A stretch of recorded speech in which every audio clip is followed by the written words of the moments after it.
हमारे बाद ना आएगा तुम्हें चाहत का मजा। तुम जमाने से कहते फिरोगे मुझे चाहो उसी की तरह। दोस्तों, अगर आप एक ऐसे व्यक्ति हैं जो अपने रिश्तों को 100% ईमानदारी से निभाने में यकीन रखता है, वो नहीं देखता पैसा, समय, ऊर्जा, पर बात जब उसके आउटकम की आती है तो मिलता है छलावा, धोखा, मैनिपुलेशन, चीटिंग। और आप खुद से सवाल करते हैं कि कमी यार आखिर कहाँ रह गई, और आपको ये ब्रेकअप आगे बढ़ने नहीं दे रहा है। अगर ये कहानी आपकी है तो ये पावरफुल टीचिंग भी आपके लिए है। अगर आप इन 5 लाइफ लेसन्स को समझ गए तो इस बात की गारंटी है कि आने वाले साल 6 महीने में 2 स्थितियों का निर्माण होगा।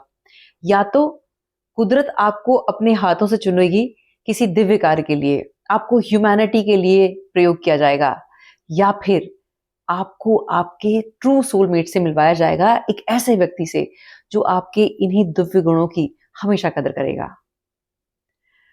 अभी 2 दिन पहले एक वन ऑन वन सेशन में बड़ी अच्छी इंस्पिरेशनल स्टोरी मुझे जानने को मिली है, तो वही मैं आप लोगों के साथ साझा करना चाहूंगी।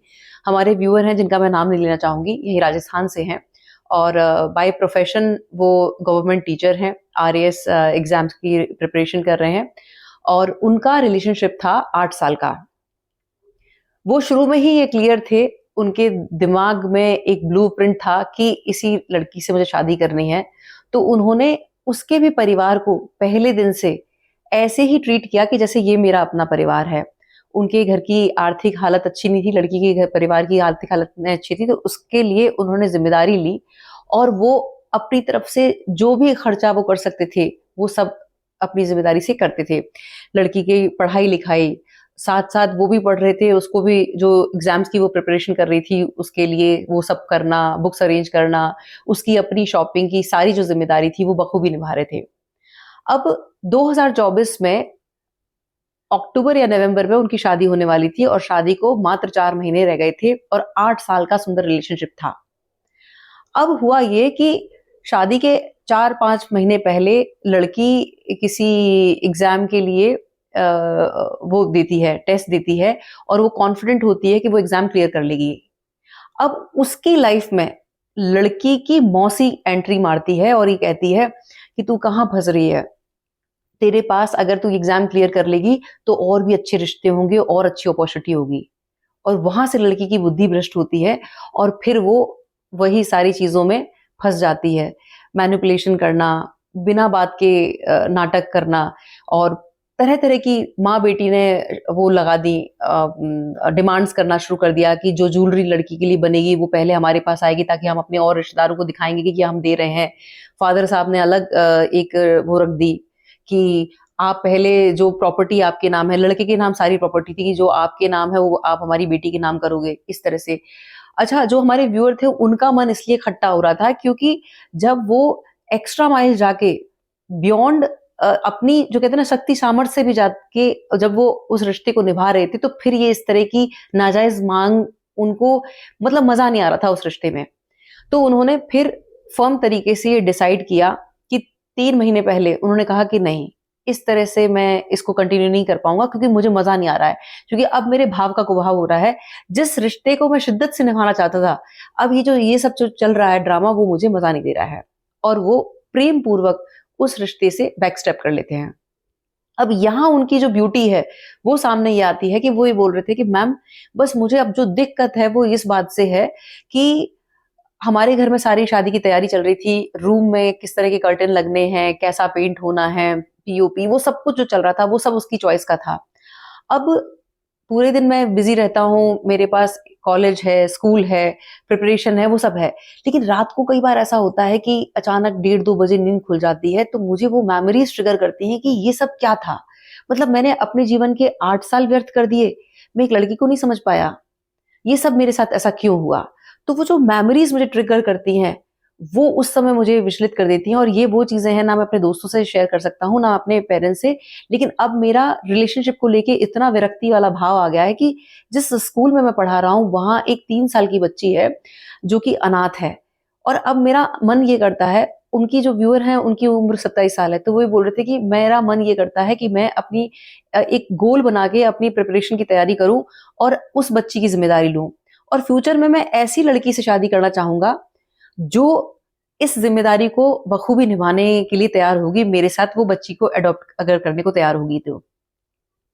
ये इतना सुंदर भाव देखकर मुझे लगा कि ये एक बहुत इंपॉर्टेंट संवेदनशील मुद्दा है, इस पर मुझे बात करनी चाहिए, क्योंकि अगर हम अपनी डिवाइन कॉलिंग से जुड़ना चाहते हैं तो पहले हमें इन 5 बातों की क्लैरिटी होनी जरूरी है।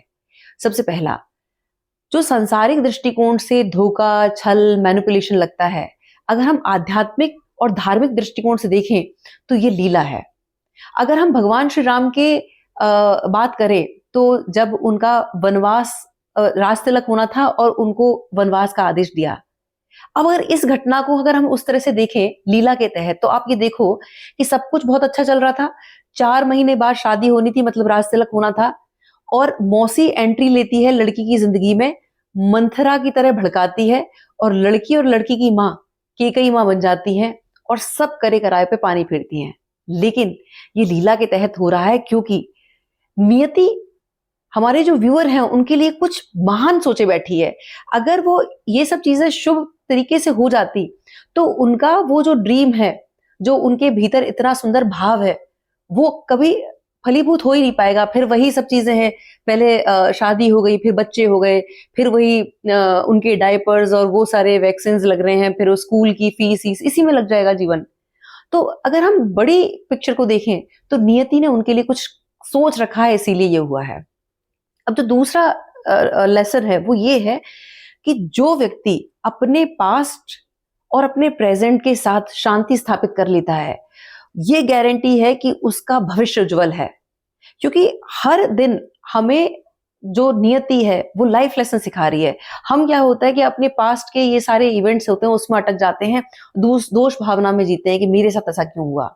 हमें इस घटना को लीला के तहत लेना है और हमें अपना लाइफ लेसन ये सीखना है कि अगर 8 साल का वो रिश्ता था, हमने अपना 100% दिया, पर 8 साल में 8 बार तो ऐसा हुआ होगा कि उस लड़की के पिता, माँ, वो लड़की अच्छे से पेश आई होगी। तो हमें उन्हें ब्लेसिंग देनी है और आभार व्यक्त करना है कि हम सस्ते में निपटे। नहीं तो आजकल का जो प्रेम है वो आप लोगों से छुपा नहीं है कि ये 15 टुकड़े 20 टुकड़े होके ये जिस तरह से प्रेम निभाया जा रहा है, इससे बहुत अच्छा है कि हैप्पी नोट पे वो रिश्ता छूटा, हमने हमारा लाइफ लेसन सीखा और हम आगे बढ़ गए। तीसरा पॉइंट, आप ये देखिए कि भगवान श्री राम का चरित्र इतना प्यारा है कि उन्होंने जो नियति ने मंजूर था वो उन्होंने स्वीकार किया और वो आगे बढ़ गए।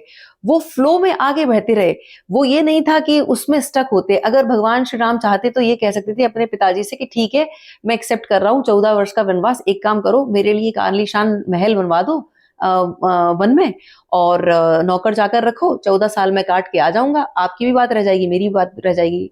लेकिन उन्होंने ऐसा नहीं किया, वो सबके सहायक बन के आगे बनते रहे। केवट जी, माँ शबरी, अहिल्याबाई, बाली, सुग्रीव, विभीषण, लक्ष्मण, इन सबको तारना था। इसीलिए रावण, तो इन सबको तारना था। इस वजह से हनुमान जी जैसा उन्हें परम मित्र, परम भक्त इसी फ्लो में मिलना था। तो आज हम जहां भी हैं हमें दृष्टा भाव से अपनी लाइफ की जिम्मेदारी लेनी है और हर दिन हमें सहायक बन के कि आज मेरे जीवन में जो आया है मैं उसके लिए क्या कर सकता हूँ, मैं उसका कैसे सहायक बन सकता हूँ, मैं कैसे निमित्त बन सकता हूँ। बस उस भाव से हमें अपनी जिंदगी को आगे जीना है। चौथा, हमारे दुख का सबसे बड़ा कारण ये है कि हम क्या सोचते हैं, हमने अपनी लाइफ का ब्लूप्रिंट तैयार कर लिया, तो अब हमें लगता है कि जैसा हम स्क्रिप्ट अपने दिमाग में लेके चल रहे हैं हमारा जो पार्टनर है वो भी उसी तरह से रोल को निभाएगा। जबकि हमें सिर्फ एक एक्टर के बतौर हमें जो रोल दिया गया है, हमारा फोकस सिर्फ हमारे रोल को हम कैसे बेहतर बनाना है, हमारा फोकस वहां होना चाहिए। हमारा कंट्रोल उस पर भी नहीं है कि जो रोल हमारे पार्टनर को दिया है वो कैसे निभाएगा। स्क्रिप्ट देने का काम वो राइटर और डायरेक्टर परमपिता परमात्मा है। हमारा काम है हमारा रोल निभाना, हमारे पार्टनर का काम है वो हमारा को एक्टर है। अब वो जैसा रोल निभाएगा आगे उसको उस तरह की पिक्चर्स मिलेंगी, और जो हम निभाएंगे उस तरह का रोल हमें मिलेगा। तो यहाँ हमें अपनी लाइफ की जिम्मेदारी लेनी है, अपने रोल की जिम्मेदारी लेनी है। जब हम इस अवेयरनेस के साथ जुड़ते हैं तो हमारा दिमाग वो डिस्ट्रैक्ट होता ही नहीं है कि यार उसने ऐसा नहीं किया वैसा नहीं किया। हमारा दिमाग इस बात पे रहता है कि मैंने मेरी चीजों को कैसे अच्छे से निभाया, क्या मैंने उस रिश्ते को हैप्पी नोट पे छोड़ा, क्या मैं अपने पास्ट के साथ पीस क्रिएट कर पा रहा हूँ, क्या मैं वर्तमान में समभाव में जी पा रहा हूँ, क्या मैं सहज हूँ, क्या वो परिवार, वो लड़की या उसका परिवार अगर मुझे अनजाने किसी रास्ते पे मिल जाएगा तो क्या मैं विनम्रता से राम राम कह पाऊंगा। हमारी लाइफ लेसन सिर्फ यही है, और जब हम ये सीख लेते हैं तो आगे का रास्ता अपने आप बनता है। पांचवा और अहम, हमें अपने जीवन का आधार आध्यात्म और धर्म को बनाना है। बचपन में ये 90s की बात है, तब दूरदर्शन होता था, वैसे केबल भी होता था, हमारे घर में केबल नहीं लगा था, हमारे यहाँ दूरदर्शन पे वही हफ्ते की 2 मूवीज आती थी। तो उस समय मुझे ही नहीं पता था कि ये सिर्फ एक पिक्चर है। मुझे लगता था कि अगर हीरो मर गया है तो वो हमेशा के लिए मर गया, और मैं बहुत रोती थी। लेकिन जब मुझे मेरे घर वालों ने समझाया कि ये एक रोल है, ये एक मूवी है, तो इस बात को भी समझने में मुझे समय लगा। लेकिन जब इस बात को मैंने समझ लिया, तब हीरो के मरने के बाद और एक्साइटमेंट होती थी कि अब कहानी में क्या ट्विस्ट आएगा।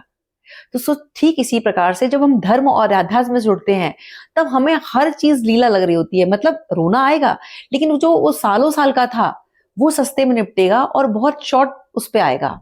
और फिर दृष्टा भाव से हम अपने जीवन को देख पाएंगे, लर्निंग जो हमारी है उन लेसन्स को ले पाएंगे, और अपने रोल को बहुत मजे से जीने में यकीन रखेंगे।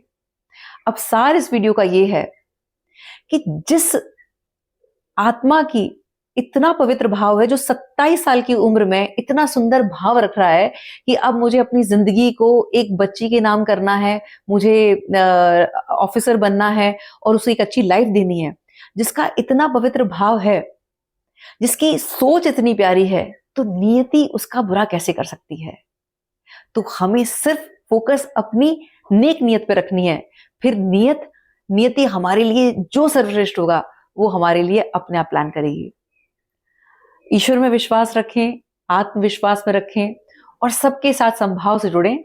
फिर जो डिवाइन प्लानिंग आपके लिए लिए बैठी है, परफेक्ट सोलमेट और परफेक्ट लाइफ की जो प्लानिंग है, वो अपने आप अनफोल्ड होगी।